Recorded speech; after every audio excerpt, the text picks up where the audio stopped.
So welcome to the main video 2 on spreading error in this course F1 on flow cytometry data analysis. So spreading error is associated with counting uh, emissions of light as we look at our flow cytometry data.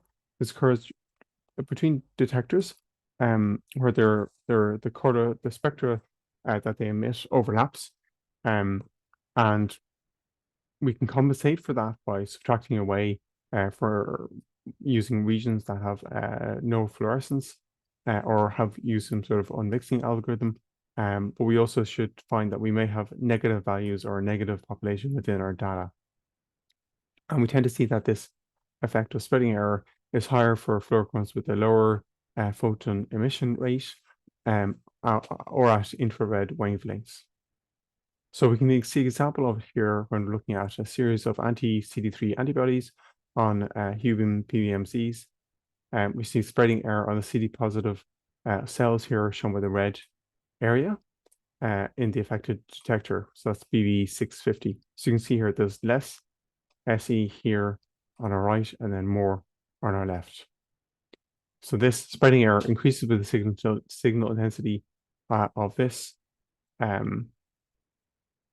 axis here, and that increases this then. We can see that from the shape of this distribution of cells here, there's much higher spreading error here.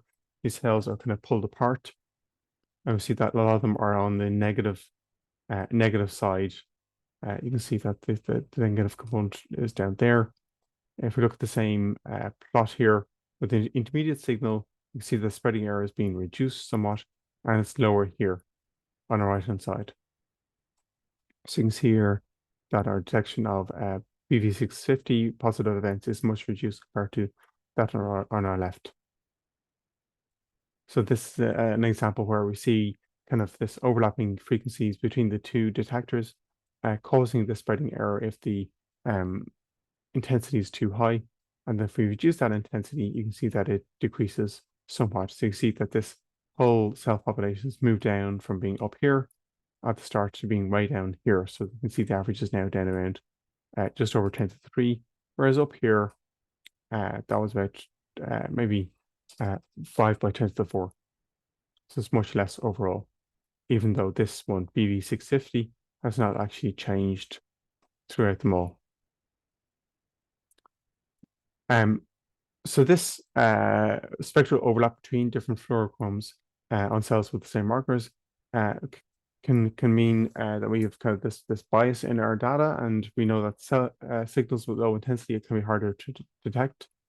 An example that would be looking at T cell lineage marker for CD3 positive cells across different detectors. So to get around this, we know that based on the literature is that the staining cells in advance does not work. Using single-celled isotope controls also doesn't work. However, the FMO, fluorescence -1 controls can work. So these subtract the background away from the intensities, and that is more effective for addressing this SE issue.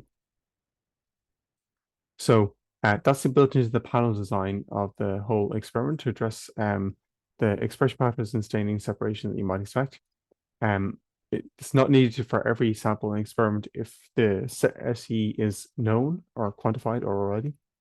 And it can be validated with a reference cell population lacking the marker of interest, which is kind of an internal gating control to avoid that.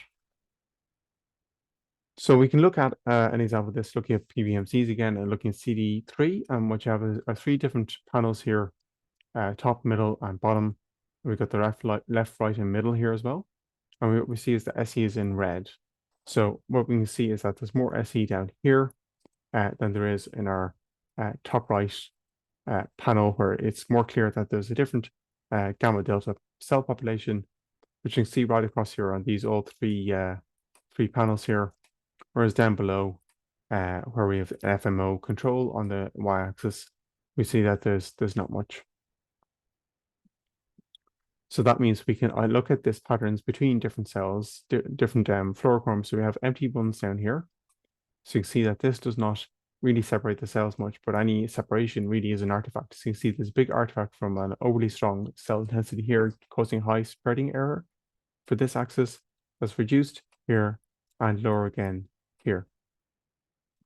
If you look at the same data here for this middle panel where we have a CD3 positive axis on the y-axis, and then the CCR4 marker on the x-axis, you can see that there are some cells that appear to be CD3 positive and CCR positive here up here in the red triangle, but we still have some spreading error where there's this cell population somewhat spread out. That's reduced in the second panel here, and it's lower again on the right-hand panel. Up at the top, we've got about our positive control, where we have gamma delta T cells being clearly separated, even though there is a big spreading error here. And you can see on the right that we have a much nicer picture where the distribution is more narrow. Another point in this area is that if we look at another example of CD141 positive dendritic cells, we just have to be aware that if we've got a rare population, SC can be a bigger issue then. So if you look here for the CD3 163 on the bottom, and the y-axis is FMO on the bottom and the full strain on the y-axis. You can see here that FMO provides a sizable spread, even though that will be unexpected. You see here for our second panel on the bottom that we got a high spreading error. But we see that CD163 gives it somewhat of a split. And we see on the right-hand side, if you look at the distributions for each of these variables, that we got some spreading error due to the kind of spread out signal here for our CD3 141 positive cells that shouldn't be displaying this sort of distribution. So you can see here that we have a more real pattern here on the top right, where you see a peak with a clear, distinct pattern away from the CDC 141 positive cells.